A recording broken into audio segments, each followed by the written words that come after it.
हाँ जी, good morning.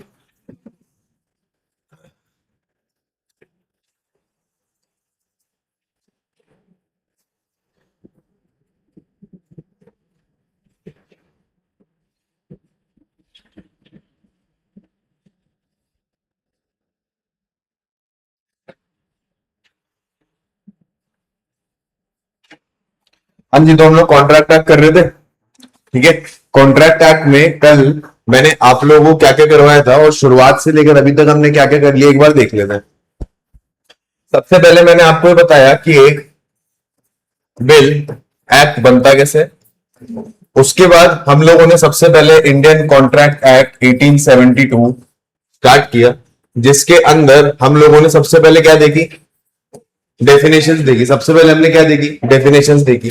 उसके बाद मैंने आप लोगों को इसके अंदर बताया कि offer plus acceptance is equals to promise, promise plus consideration is equals to agreement plus section number 10 is equals to contract. ये मैंने आपको यहां पर बता दिया था। ठीक है। उसके बाद जब हम लोग थोड़ा सा आगे चले थे, तब हमने इसके अंदर सेक्शन नंबर 10 को क्या करा था, इलेबोरेट कर दिया था। क्या बोल रहा था सेक्शन नंबर 10 हमको, मेजर होना चाहिए, लॉफुल कंसिडरेशन होनी चाहिए, लॉफुल ऑब्जेक्ट होना चाहिए और बार्ड बाय लॉन नहीं होना चाहिए। यही सारी चीजें बताई थी। फिर मैंने आपको बताया था सेक्शन नंबर 10 और कुछ नहीं, इसको हमने इलेबोरेट कर रखा है आगे चलकर। इन सारी चीजों को हमने टॉपिक वाइज इलेबोरेट कर रखा है। तो यहां पर हम लोगों को ये वाली बात सेक्शन नंबर 11 और 12 के अंदर मिल रही। ठीक है। फिर कल हम लोग जब इसके और इसके बारे में पढ़ रहे थे, तो हम लोगों ने देखा कि अनलॉफुल वाला कहां दे रखा है हमको, सेक्शन नंबर 23 में दे रखा है। ठीक है।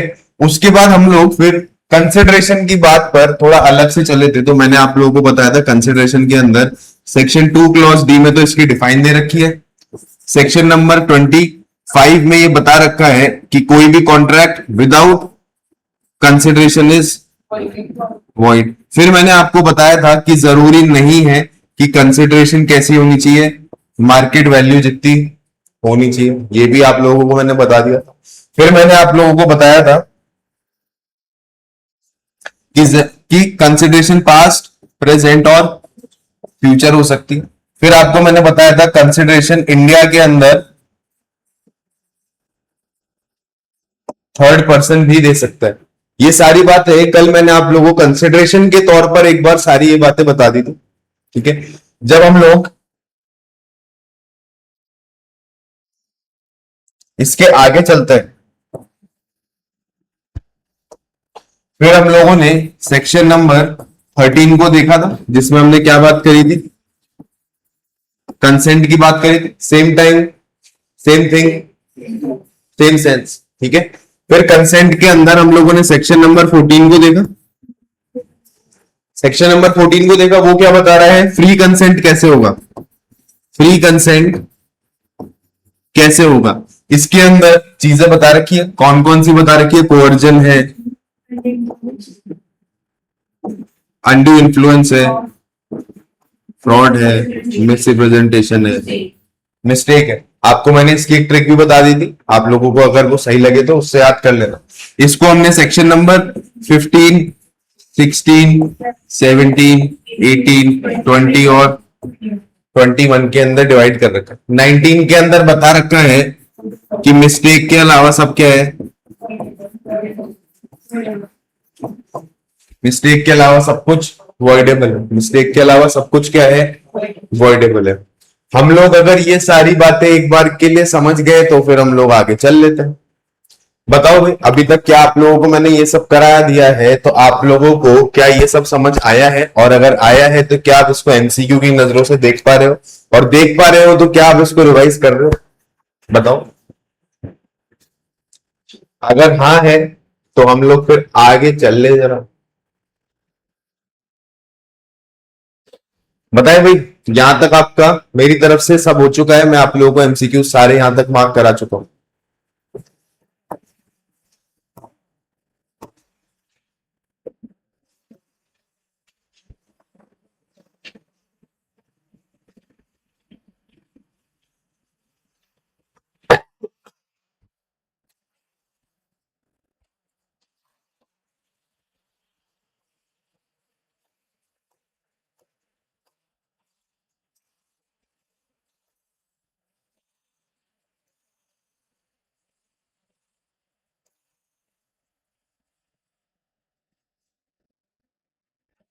देखो पिछले वाले पेज पे क्या लिखा था, सर्टेन कॉन्ट्रैक्ट्स क्या होते हैं, वॉइड, कुछ कॉन्ट्रैक्ट्स क्या होते हैं, वॉइड होते हैं, ठीक है।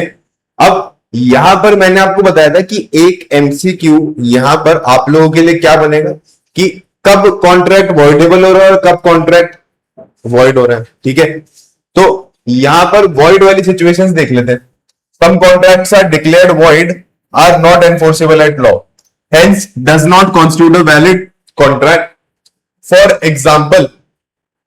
एग्जाम्पल ये और लेते हैं, agreement in restraint of trade, agreement in restraint of marriage, ये सारे कॉन्ट्रैक्ट्स कैसे होते हैं, वॉइड होते हैं। ये सारे कॉन्ट्रैक्ट्स कैसे होते हैं, वॉइड होते हैं, ठीक है। वेजरिंग के बारे में अभी हम लोग पढ़ लेंगे। वेजरिंग के बारे में होता है सट्टा लगाना, जुआ लगाना, बेट लगाना, जिसको हम बोलते हैं, ठीक है। सर्टेनिटी ऑफ मीनिंग एक बार देखते हैं क्या बोल रहा है। The term of agreement must be certain and not weak. It must be either certain or be certain at time of execution.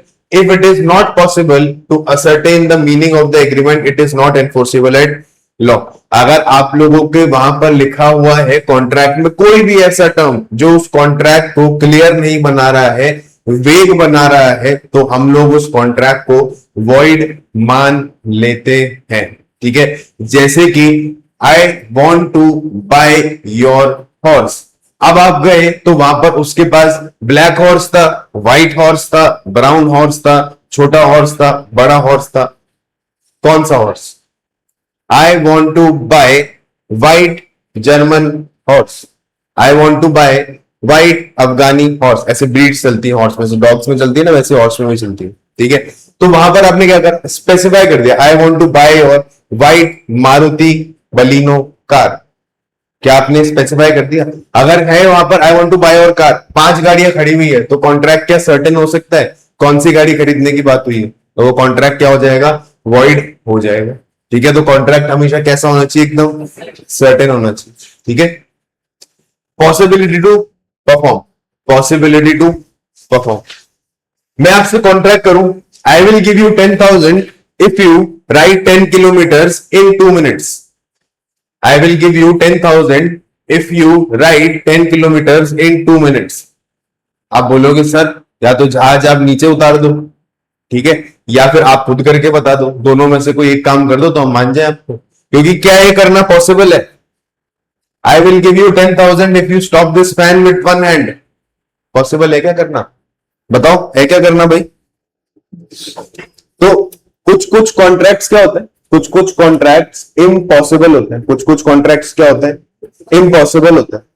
अब इम्पॉसिबिलिटी के अंदर भी 2 चीजें होती है हमारी, इम्पॉसिबिलिटी के अंदर भी हम लोगों के पास 2 चीजें होती है।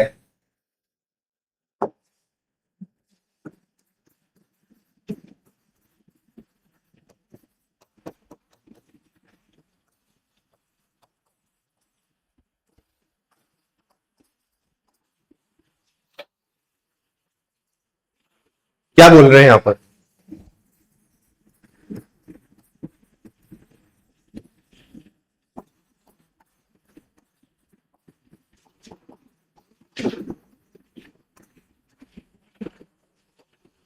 समझना जरूरी पॉइंट है, एमसीक्यू में बहुत पूछा भी जाता है। इम्पॉसिबिलिटी की बात कर रहे हैं, सबसे पहला जनरल रूल क्या है, wherever a contract is impossible, wherever an agreement is impossible, it is void. Wherever an agreement or wherever a contract is impossible, it is void. ठीक है। अब आप बोलोगे सर एग्रीमेंट और कॉन्ट्रैक्ट की अलग अलग बात क्यों कर रहे हो आप, अलग अलग बात क्यों कर रहे हो? अगर कोई एग्रीमेंट एनफोर्सेबल ही नहीं है तो वो तो कॉन्ट्रैक्ट वैसे ही नहीं बनेगा। ये हमको यहां पर समझना है। कुछ कुछ इम्पॉसिबिलिटी, जैसे कि मैंने आपको बोला I will give you 10,000 if you stop this fan with one hand. I will give you 10,000 if you ride a bike 10 kilometers in 2 minutes. क्या ये कॉन्ट्रैक्ट आप एक बार सोच भी सकते हो क्या ट्राई करने का? क्या ये शुरुआत से ही इम्पॉसिबल है क्या? क्या इसको करना शुरुआत से ही क्या रहा है? जब से मैंने आपको बोला है क्या, तब से आप लोगों को पता है कि क्या है इम्पॉसिबल है करना? कैसी इम्पॉसिबिलिटी है? इनिशियल। कैसी इम्पॉसिबिलिटी है? इनिशियल, कि आपका कॉन्ट्रैक्ट जो था वो पॉइंट वन से ही कैसा था, पॉइंट वन से ही कैसा था, इम्पॉसिबल। पॉइंट वन से ही कैसा था, इम्पॉसिबल। इसको हम लोग बोलते हैं इम्पॉसिबल एग्रीमेंट्स, इसको हम लोग बोलते हैं इम्पॉसिबल एग्रीमेंट्स, क्योंकि एग्रीमेंट के अंदर एनफोर्सिबिलिटी आएगी तभी तो कॉन्ट्रैक्ट बनेगा। एग्रीमेंट के अंदर एनफोर्सिबिलिटी आएगी तभी तो कॉन्ट्रैक्ट बनेगा। बताओ बनेगा कि नहीं बनेगा, क्या ये बात सही है? ठीक है। अगर मैं आप लोगों को बोलूं कि अब आपको इनिशियल एग्रीमेंट इम्पॉसिबल है, तो आप लोग क्या बोलोगे, वो कॉन्ट्रैक्ट, वो क्या हो गया है, अब वो क्या हो गया है? क्या ये बात क्लियर है?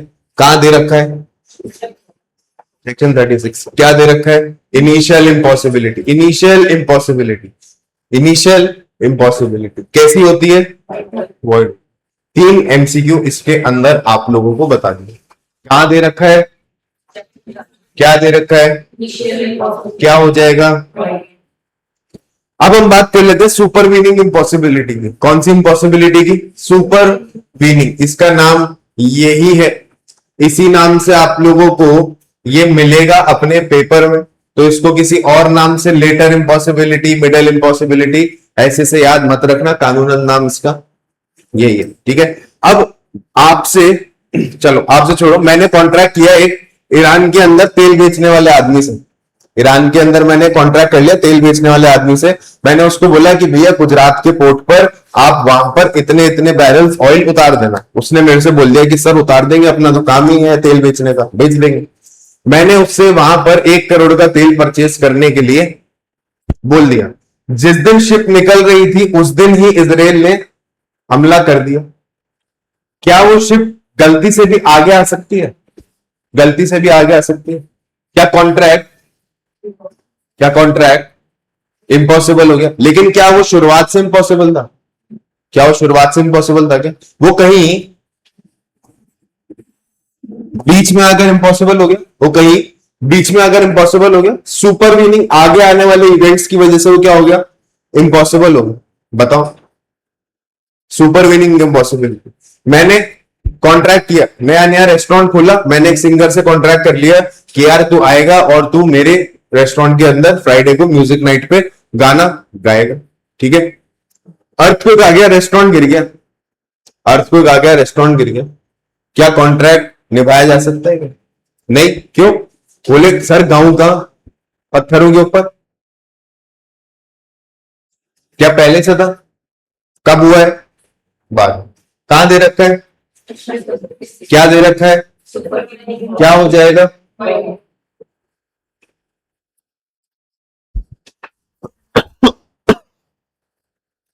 भाई समझ आ रहा है?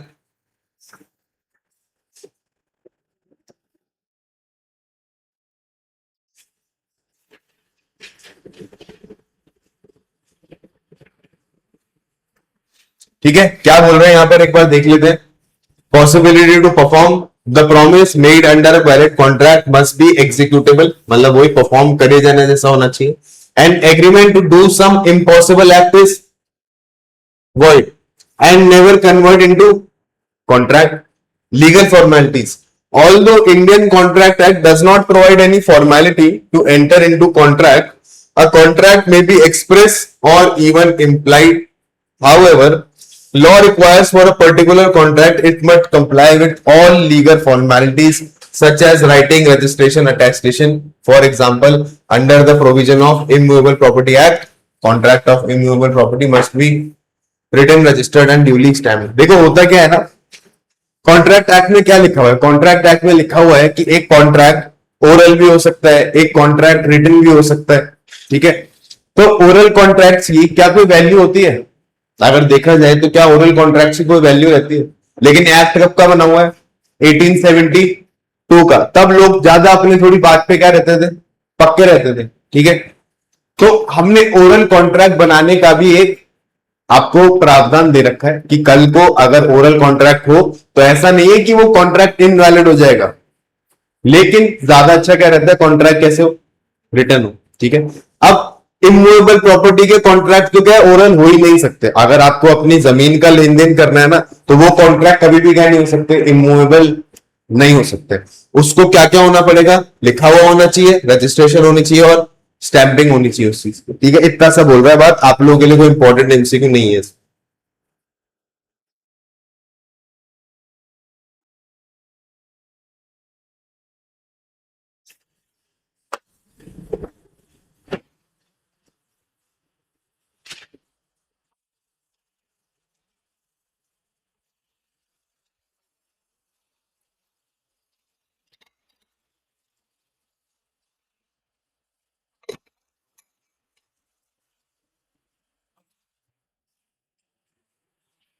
एक बार देख लेते हैं भाई क्या बोलना चाह रहे हैं। ऑफर, जिसको और क्या बोला जाता है, प्रपोजल और एक्सेप्टेंस, क्या है इसके बारे में देख लेते हैं। One of the early steps formation of contract के कहां पर आते हैं, agreement between contracting parties by means of an offer and acceptance. thus जब एक party makes a definite proposal to another party and the offer accepts it in entirety without any qualification, then there is a meeting of mind of parties and contract comes into being, assuming that all other elements are also present। ठीक है, क्या मतलब है इसका? Simple सा, ये आपसे simple सी एकदम ये बात कह रहा है कि जब कोई आदमी किसी को इनिशियली कोई प्रपोजल देता है और उस प्रपोजल का एक्सेप्टेंस जब हो जाता है बिना किसी क्वालिफिकेशन के, बिना किसी क्वालिफिकेशन के मतलब कोई भी कंडीशन के बिना, आप मेरी गाड़ी परचेज करना चाहते हो लेकिन टायर बदल के दोगे, अगर वो उसको एक्सेप्टेबल है तो ही कॉन्ट्रैक्ट बनेगा, अगर नहीं है तो कॉन्ट्रैक्ट नहीं बनेगा, बिना किसी कंडीशन के। और वहां पर क्या हो जाए, meeting of minds. Meeting of minds पे क्या मतलब है, section number consent, consensus ad idem, meeting of minds ही तो है, सेक्शन नंबर 13, ठीक है, ऑफ द पार्टीज। और हम अज्यूम करते हैं कि सेक्शन नंबर 10 की सारी चीजें सही होगी तो कॉन्ट्रैक्ट क्या हो जाएगा, बन जाएगा। अब आगे क्या बोल रहा है, एक ऑफर और प्रपोजल में क्या डिफरेंस है। देखो एक टर्म है ना इंग्लिश लॉ में यूज होता है, एक टर्म इंडियन लॉ में यूज होता है। प्रपोजल को हम ऑफर भी बोल सकते हैं, द वर्ड प्रपोजल सिनोनिम है with the English word offer. India में क्या बोलते हैं हम, यूके में क्या बोलते हैं, an offer is a proposal by one person whereby he expresses his willingness to enter into a contractual obligation in return from a promise act or forbearance। देखो यहां आ गया अब MCQ. Section number 2A of the Indian contract act define करता है proposal को। क्या define करता है एक बार, जब एक आदमी सिग्निफाई करता है अनदर अपनी विलिंगनेस किसी काम को करने की या किसी काम को ना करने की, किस लिए, ताकि वो उसका एक्सेप्टेंस ऑब्टेन कर पाए to such act or from not doing such act, तो उसको हम क्या बोलते हैं, he is said to make a proposal, he is said to make a proposal. The person making the proposal or offer is called the proposal or offer, and the person to whom the proposal is made is called the offering, is called the offering. ठीक है, ये हमको कहां दे रखा है, हमको तो ये याद रखना है, हमको यहां पर क्या याद रखना है, सेक्शन नंबर 2A के अंदर हमको प्रपोजल की डेफिनेशन दे रखी है। और इसमें बस इतनी सी डेफिनेशन का जो पार्ट है ना, इसको एक बार ढंग से देख लो, ये वाले पार्ट को।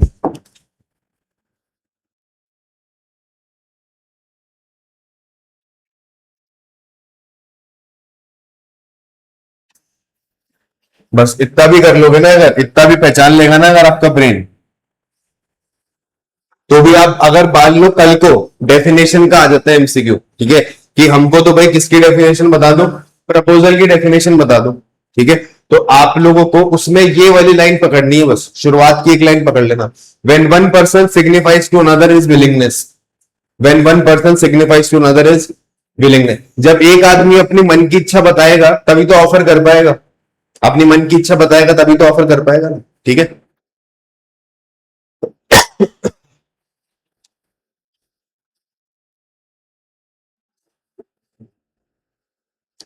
देखो एक ऑफर के वैलिड होने के लिए क्या क्या उसके असेंशियल्स होते हैं। A valid offer must comply with following rule, क्या होना चाहिए, वो क्लियर होना चाहिए ऑब्वियसली, कैसा होना चाहिए? डेफिनेट होना चाहिए। I want to purchase your white Maruti 800 car, definite, एकदम क्लियर, कंप्लीट होना चाहिए एंड फाइनल होना चाहिए। I want to buy your Maruti 800 car for ₹1,00,000, complete है, final. It must not be vague, for example a promise to pay an increase price for a horse if it proves lucky to promiser is too vague. क्या बोले? आपका घोड़ा मैं आपको 500 रुपए और दूंगा अगर ये मेरे लकी निकला तो बात, कोई बात हुई, कोई कॉन्ट्रैक्ट में कर सकता है बात। An offer must be communicated to the offer, obviously जब तक आप कम्युनिकेट नहीं करोगे उसको तब तक तो ऑफर एक्सेप्टेंस प्रॉमिस बन ही नहीं पाएगा। An offer becomes effective only when वो कम्युनिकेट हो जाए to the offeree to give him an opportunity to accept or reject, obvious सी बात है। तो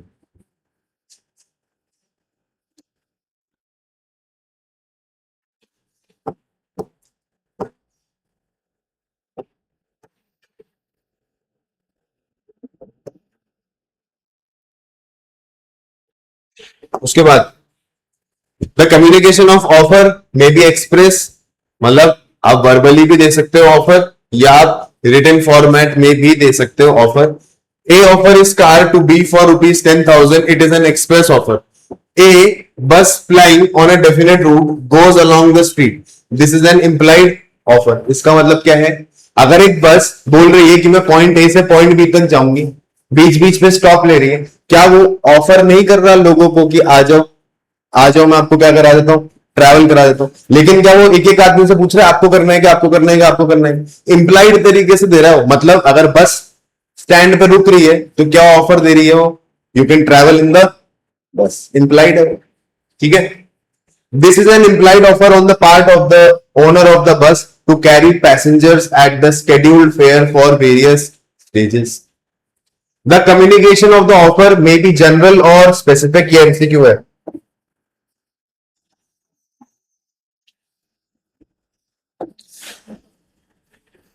ठीक है, एमसीक्यू आएगा इसके अंदर, अगर आएगा तो कैसे आएगा? The communication of offer must B general, second specific, तीसरा बोथ, चौथा नाइदर, तीसरा एक्सेप्ट करना है बोथ, एंड लिखा है बीच में, general or specific, sorry both मतलब दोनों हो सकती है, जनरल भी हो सकती है और स्पेसिफिक भी हो सकती है।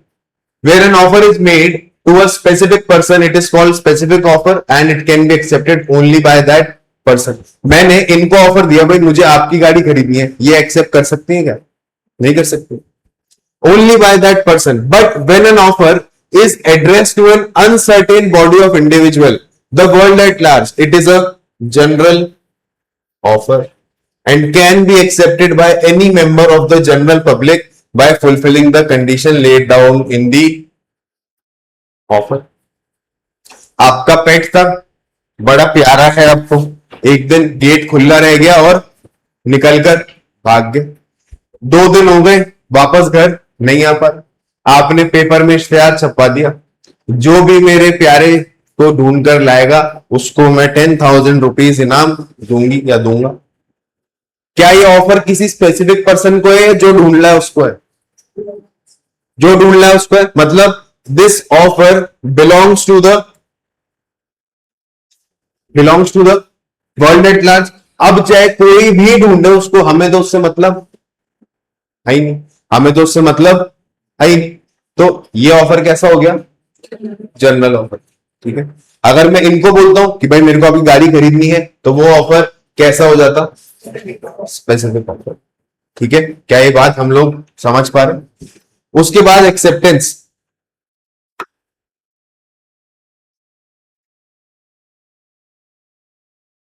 सबसे पहला एमसीक्यू,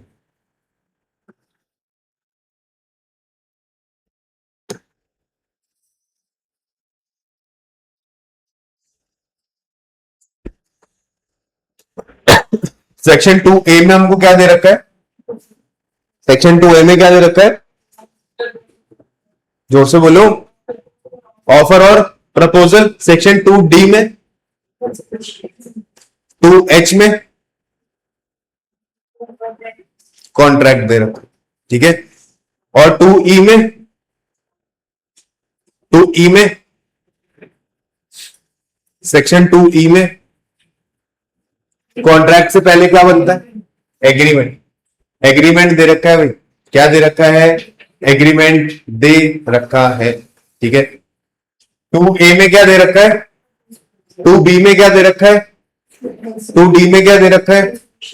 2E में क्या दे रखा है? 2H में क्या दे रखा है? 2E में क्या दे रखा है? एग्रीमेंट, ठीक है। चिंता मत करो, आपको ये तो मैं यही याद करवा दूंगा। A contract emerges from acceptance of an offer. Acceptance is the act of giving assent by offeree to an offer. Under section 2B क्या बोलता है?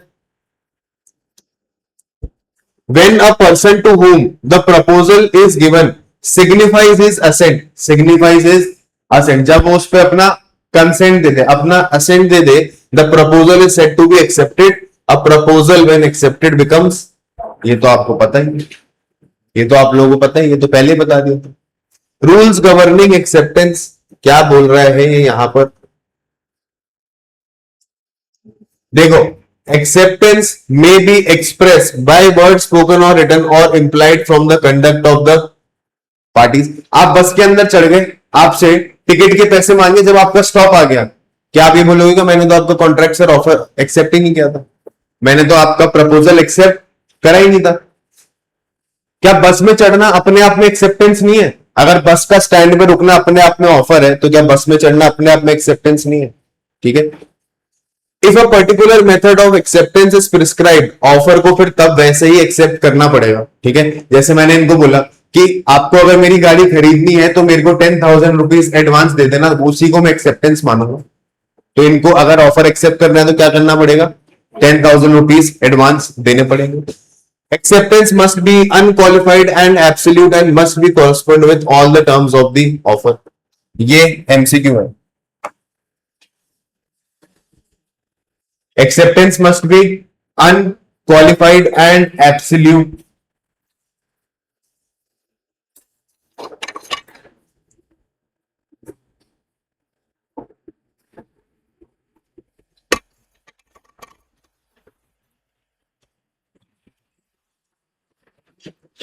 ठीक है, इसका क्या मतलब है? मैंने इनको बोला आप मेरी मारुति 800 गाड़ी 1 लाख रुपए में खरीद लो, इन्होंने बोल दिया खरीद लूंगी लेकिन आप पहले सारे टायर चेंज करा कर दो। क्या इनकी एक्सेप्टेंस एब्सोल्यूट है? नहीं है। इनकी एक्सेप्टेंस कैसी है? कंडीशनल है। कैसी है? कंडीशनल है। अगर मैं टायर चेंज कराऊंगा तो ही ये खरीदेंगे। अगर ये बोलती सीधा हाँ ओके डन, तो इनकी क्या होती? एब्सोल्यूट, बिना किसी क्वालिफिकेशन के, बिना किसी कंडीशन के, ठीक है। काउंटर ऑफर या conditional acceptance operate as a rejection of the offer and cause it to lapse. Where a horse is offered for 1,000 and the offeree counter offers 990, the offer of 1,000 gets rejected. ठीक है। आप जब GT जाते हो या आप किसी और दुकान पे जाते हो तो बार्गेन करते हो, वो बोलता है 500 का, तो क्या हमारा फर्ज नहीं होता कि हम एक बार 300 या 200 या 250, जिसका भी जो भी कॉन्फिडेंस होता है उस हिसाब से बोल रहे? ठीक है। आपने क्या दिया सामने वाले को? Counter offer. आपने सामने वाले को क्या दिया है?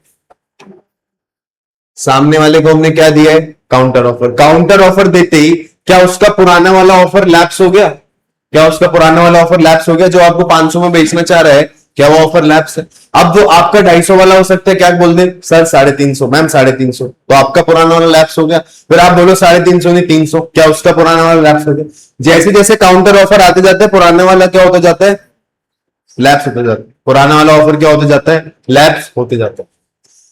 एक्सेप्टेंस को कम्युनिकेट करना पड़ता है to the offerer, for acceptance is complete the moment it is communicated. Important है। Mere silence on the part of the offeree does not amount to acceptance. Ordinarily,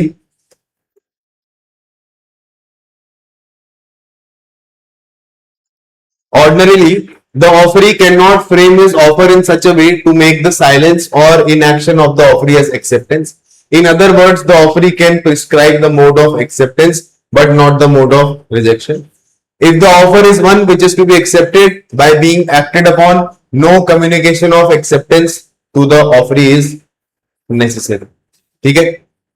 Thus, if a reward is offered for finding a lost dog, हमारा वाला example, thus if a reward is offered for finding a lost dog, the offer is accepted by finding the dog after reading about the offer, and it is unnecessary before beginning to search for the dog to give notice of acceptance to the offer. इसका क्या मतलब है? आपने paper में इश्तेहार दिया, भाई मेरे पेट को जो भी खरीद कर लाएगा, जो भी ढूंढ कर लाएगा, मैं उसको 10,000 रुपए दूंगा। क्या हर एक बंदा आपको पहले बोलने आएगा कि I accept your offer, I accept your offer, और फिर ढूंढना चालू करेगा? या एक बार अपने आप ही कुत्ते को ढूंढ लेना, अपने आप उस पेट को ढूंढ लेना कि एक्सेप्टेंस हो गई? ठीक है, acceptance must be given within a reasonable time before the offer lapses or revoked and offer becomes irrevocable by acceptance. MCQ, MCQ.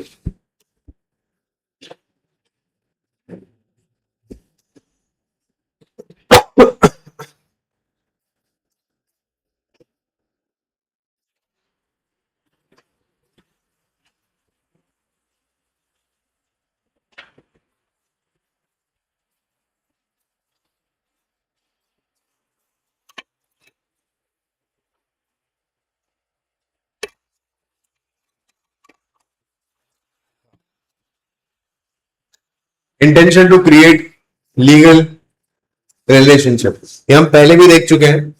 Second essential क्या है एलिमेंट एक वैलिड कॉन्ट्रैक्ट का? There must be intention among the parties, agreement कि वो लोग एक legal consequences से खुद को अटैच कर ले, एक लीगल ऑब्लिगेशन से खुद को अटैच कर ले। आपका वो डॉग को ढूंढ कर ले आया, आपने उसको पैसे नहीं दिए, will he sue for it? क्या वो आप पे केस करेगा उन पैसों के लिए? ऑब्वियसली कर सकता है ना, चाहे ना करे, लेकिन क्या उसका अधिकार है केस करने का? बिल्कुल। ठीक है, तो आपने क्या बनाया है उसके साथ? एक legal relationship.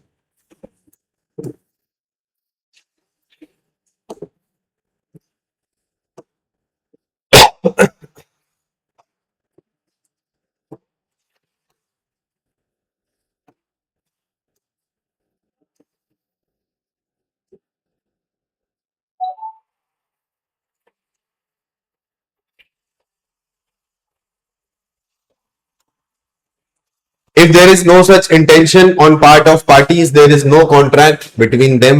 A proposal or offer is made with a view to obtain the assent of other party, and when that other party expresses willingness to the act of abstaining a proposed, he accepts the offer and a contract is made between the two.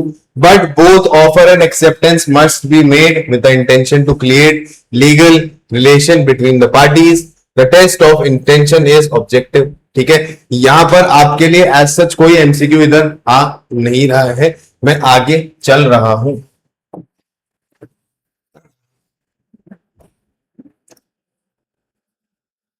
कहां दे रखी है? और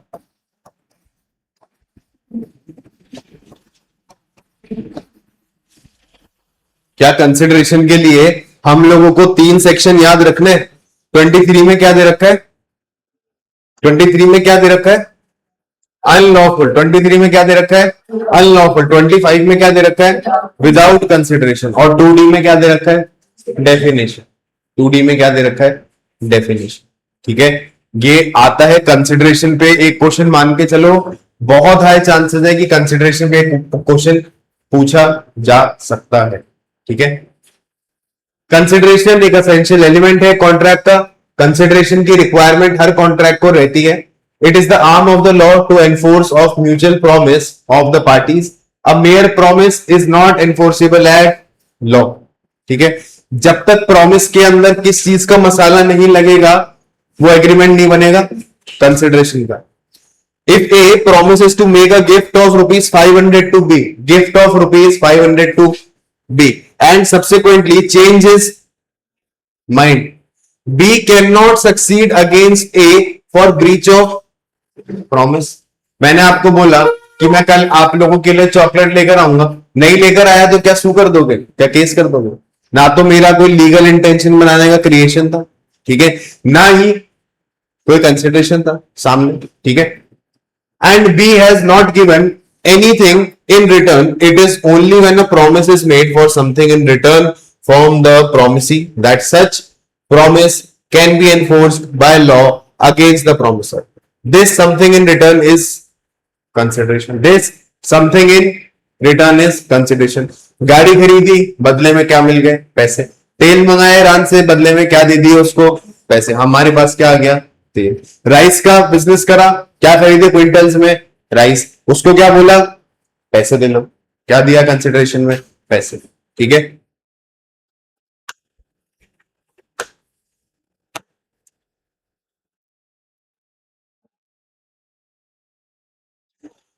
अब देखो आप लोग है ना, क्या आईसीआईसीआई मटेरियल में इन साहब जी का नाम दे रखा है.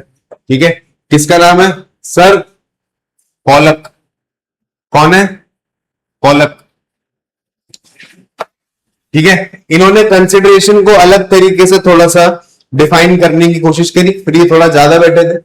एज एन एक्ट और फॉरबियरेंस ऑफ वन पार्टी और the promise therefore is the price for which the promise और ऑफ द एक्ट. अब आप लोगों को इसमें से दो चीज याद रखनी है एमसीक्यू के तौर पे.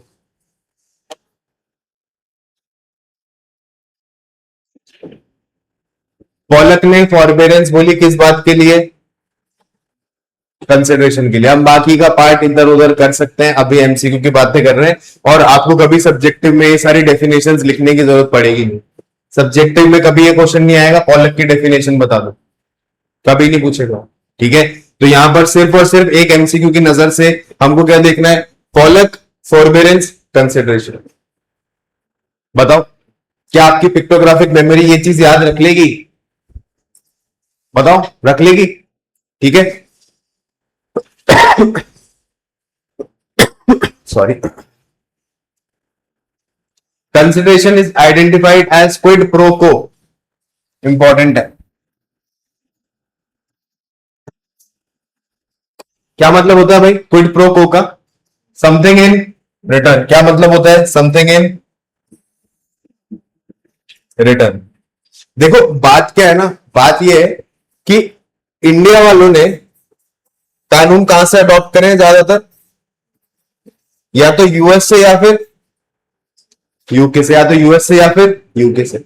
इन्होंने कानून कहां से अडॉप्ट करे? इनको किसने बनाने सिखा दिए? ये भी तो कहीं से कॉपी पेस्ट कर कर लाए होंगे. हमने करे तो इन्होंने भी करे होंगे. ये लोग लाए थे रोमन्स. कहां से लाए थे? Roman empire. याद? Greece, Italy, Roman empire. ठीक है. तो ये लोगों की लैंग्वेज तब क्या चलती थी? ये लोगों की लैंग्वेज तब क्या चलती थी? Latin language. ये क्या है? Latin language. तो इनको हम क्या बोलते हैं?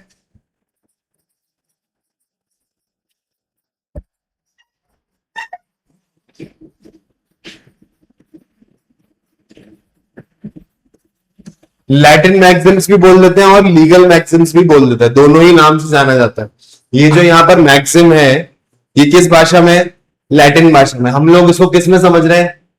इंग्लिश में. आपके लीगल मैक्सिम्स दे रखे हैं, आएंगे लीगल मैक्सिम्स 2 नंबर के, 2 नंबर 3 नंबर के लीगल मैक्सिम्स आएंगे आप लोगों के. ठीक है.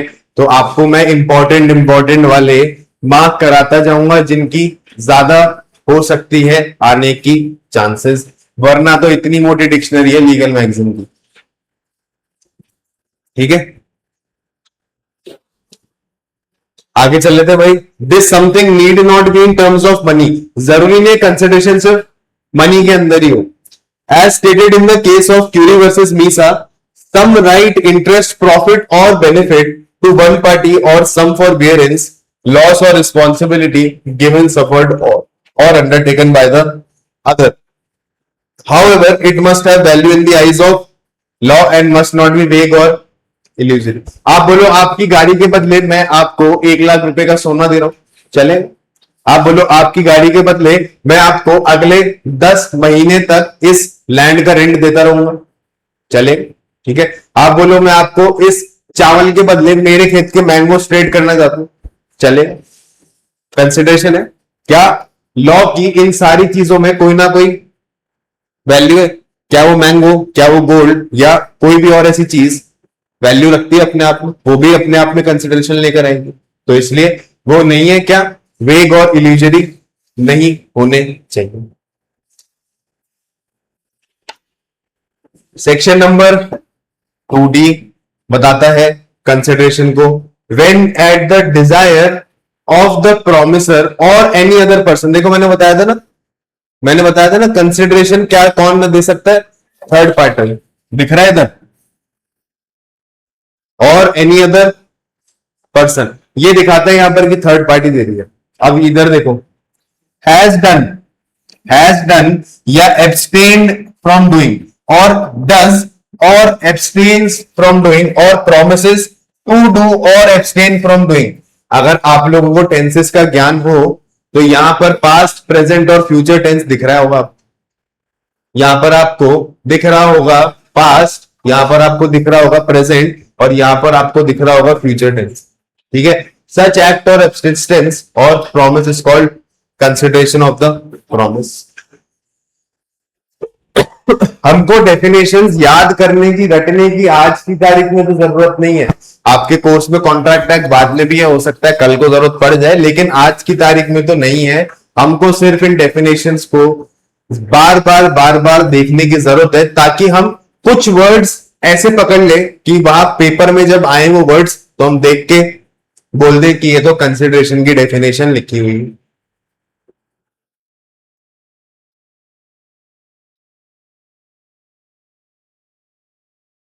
अब देखो कंसिडरेशन के भी ना कुछ टाइप्स होते हैं, कंसिडरेशन के भी कुछ टाइप्स हैं, जैसे कि फ्यूचर कंसिडरेशन, और इसको क्या बोलते हैं हम लोग, और executory, which means that it makes the form of promise to be performed in future.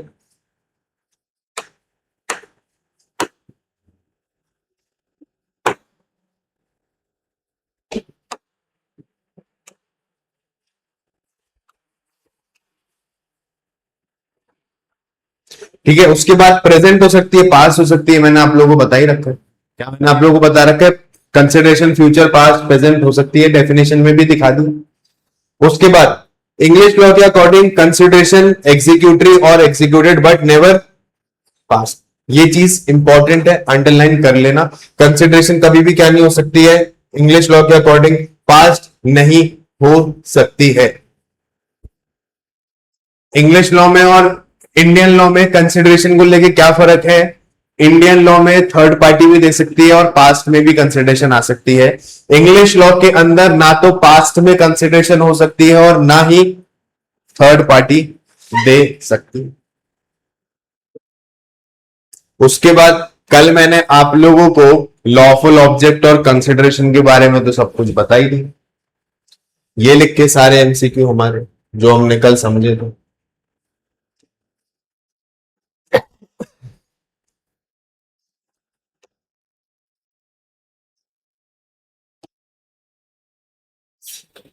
यहां से हम लोगों को स्टार्ट करना था, अब आप लोगों में ऊपर से पूरा कवर करते हुए क्वेश्चन नीचे तक आगे बताओ भाई। ठीक है, थोड़ा सा टाइम है हमारे पास, देख लेते हैं एक बार क्या बोल रहे हैं।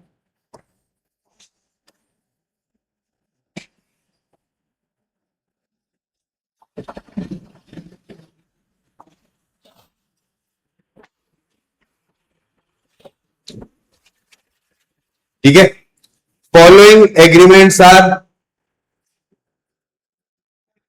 Following agreements are as being against the public policy, but they are not, but they are not illegal। ठीक है, कौन कौन से ऐसे agreements, agreement in restraint of marriage, agreement in restraint of marriage, A will only marry B, contract करा लिया। वो दिखाते हैं ना पुरानी पिक्चरों में, सूर्यवंशम में, पापा के बेस्ट फ्रेंड की बेटी से या बेटे से ही शादी होगी और वो फिर दुश्मन से प्यार हो जाता है बेटा, वो दिखाते हैं ना मूवी में, कभी खुशी कभी गम टाइप मूवियों में। तो वो क्या बोल रहे हैं, आप कल को सिमरन से ऐसा कॉन्ट्रैक्ट नहीं करा सकते कि राहुल से शादी नहीं करेगी, या आप लोग कल को सिमरन से ऐसा कॉन्ट्रैक्ट नहीं करा सकते कि सिर्फ राहुल से ही शादी करेगी। ठीक है, agreement in restraint of marriages are void. उसके बाद शादी तुड़वाने वाले एग्रीमेंट्स सही नहीं है। आपने बोला बुआ से इन दोनों की शादी तुड़वा दो तो आपको हम इतनी प्रॉपर्टी में हिस्सा और दे देंगे, कैसा है वो कॉन्ट्रैक्ट? वॉइड। कैसा है वो कॉन्ट्रैक्ट? वॉइड। क्योंकि वो क्या है, पब्लिक पॉलिसी के अगेंस्ट है। पब्लिक पॉलिसी के अगेंस्ट किसी का डिवोर्स करवाना इलीगल है क्या? लेकिन पब्लिक पॉलिसी के तो अगेंस्ट है ना, बात तो सही नहीं है ना, तो वो कैसा है कॉन्ट्रैक्ट? वॉइड। लेकिन क्या नहीं है, ये ध्यान रखने, एमसीक्यू पूछा जाएगा, यहां पर पूछा जाएगा agreement in restraint of marriages void है, इलीगल है, बोथ है, नन ऑफ द अबव है। कंफ्यूज हो जाओगे वहां पर लगेगा कि इलीगल मार्क कर देती हूं, वहां लगेगा बोथ मार्क कर देती हूं, none of the above mark कर देती हूं, वॉइड मार्क करना हो। ठीक है,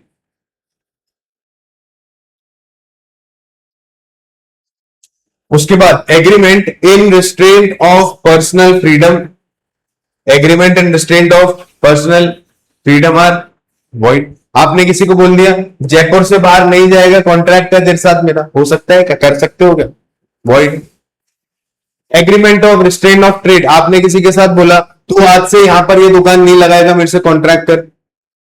agreement in restraint of trade के कुछ एक्सेप्शंस है, कुछ एक्सेप्शंस है, जैसे कि कोई पार्टनर छोड़ के जा रहा हो फर्म को, तो आप उसके साथ आप एक एग्रीमेंट कर सकते हो कि अगले 10 साल तक या अगले कुछ सालों तक इस एरिया के अंदर तू सेम बिजनेस नहीं करेगा, इस एरिया के अंदर तू सेम बिजनेस नहीं करे। ये तो वैलिड है, ये तो वैलिड है। लेकिन कुछ कुछ कंडीशन में, जैसे पार्टनरशिप हो गई, आपने किसी की गुडविल परचेज करी हो, तो आप बोलोगे ना उसको कि सर अब अगर आप अपनी शक्ल लेकर इसी एरिया में काम करोगे वापस, तो गुडविल तो जो हमने खरीदी थी वो एज इट इज रह जाएगी आपके पास। गुडविल परचेज करना, पार्टनर का डिसॉल्व हो जाना फर्म से, ऐसे कुछ कुछ एक्सेप्शन है, हम लोग आगे देख लेंगे। बाकी आप किसी को ये नहीं बोल सकते कि ये ट्रेड कर, ये ट्रेड मत कर, ऐसे ट्रेड कर, ऐसे ट्रेड मत कर। ऑब्वियसली इलीगल चीजों का ट्रेड नहीं कर सकते, लेकिन कल को आप उसको ये नहीं बोल सकते कि यहां पर आप रेस्टोरेंट नहीं चलाओगे। ठीक है, agreement in restraint of parental rights भी क्या है, आपने किसी को बोल दिया ए और बी का जो बेटा होगा वो आपको इधर ही अडॉप्शन में देना पड़ेगा। सरोगेसी जानते, सरोगेसी, ठीक है, सरोगेसी क्या होती है? ठीक है, तो सरोगेसी एक तरीके से अब हम लोगों ने लीगल करी है, पहले इसको क्या माना जाता था? इलीगल माना जाता था। ठीक है,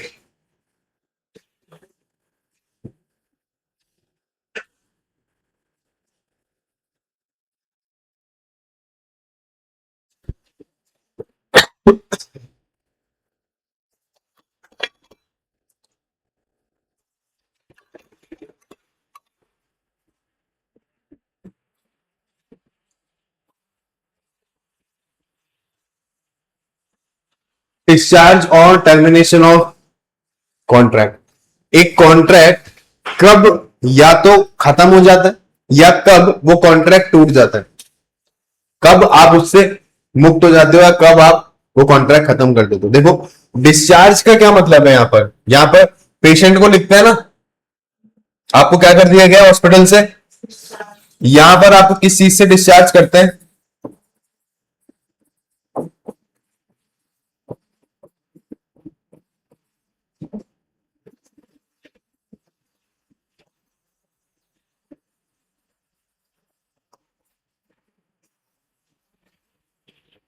आपको इन दो चीजों से डिस्चार्ज कर दिया जाता है।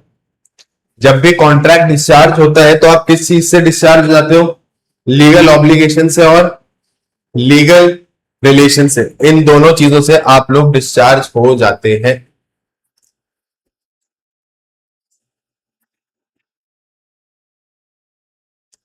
ये आपकी पहली क्लास है, दूसरी क्लास है?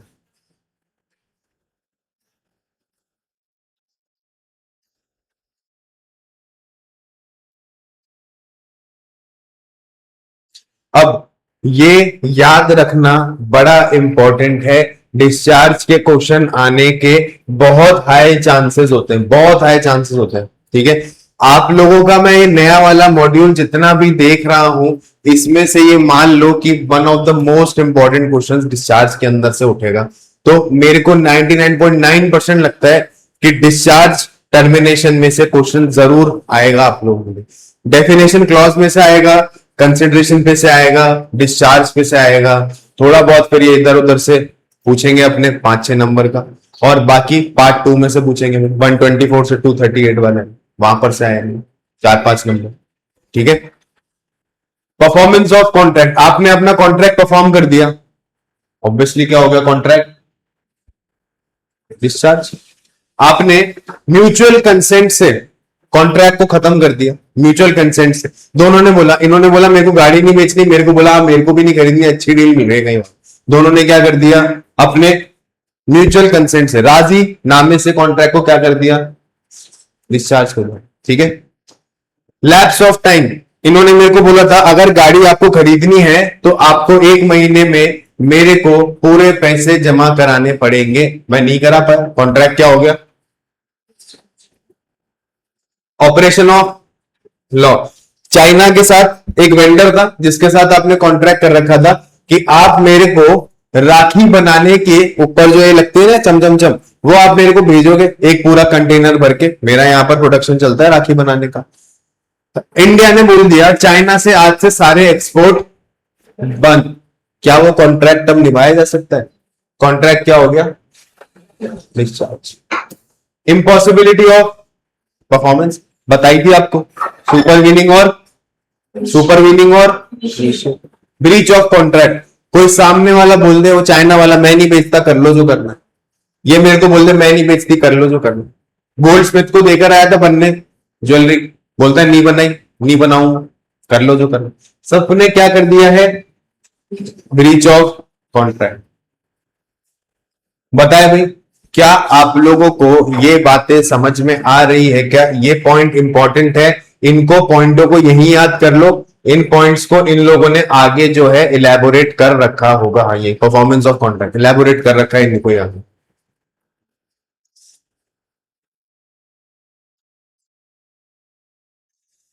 अगर आप लोगों को कुछ पूछना है तो आप पूछ सकते हैं। मैं जानबूझ के कॉन्ट्रैक्ट एक्ट आप लोगों का थोड़ा सा स्लो लेकर चल रहा हूं, यही वो एक्ट है जो आप लोगों का स्लो चलेगा। तो मैं अभी बता रहा हूं, रिवीजन बिल्कुल भी मत छोड़ना।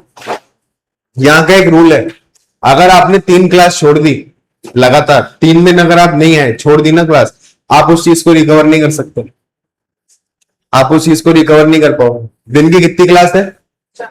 4, 3 4 12।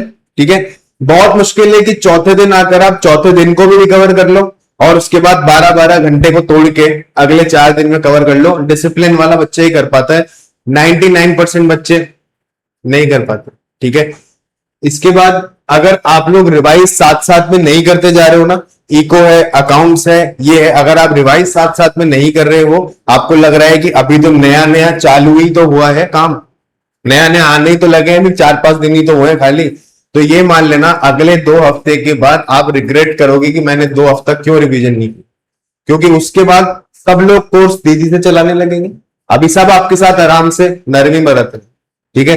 जब उनको लग जाएगा कि अब इनकी लोहा गर्म है, फिर वो रोज हथौड़ा उसी हिसाब से मारा करेंगे और टेस्ट भी फिर होते रहेंगे। ठीक है। तो तब बहुत सारा प्रेशर आ जाएगा, तो इसलिए अभी से ही छोटे छोटे स्मॉल बाइट्स खाते रहो। ठीक है। चलिए कल हम आगे का देखेंगे। आप लोगों का कॉन्ट्रैक्ट एक्ट मेरी कोशिश है कल नहीं तो मैक्सिमम परसों खत्म कर देंगे। चलिए, थैंक यू।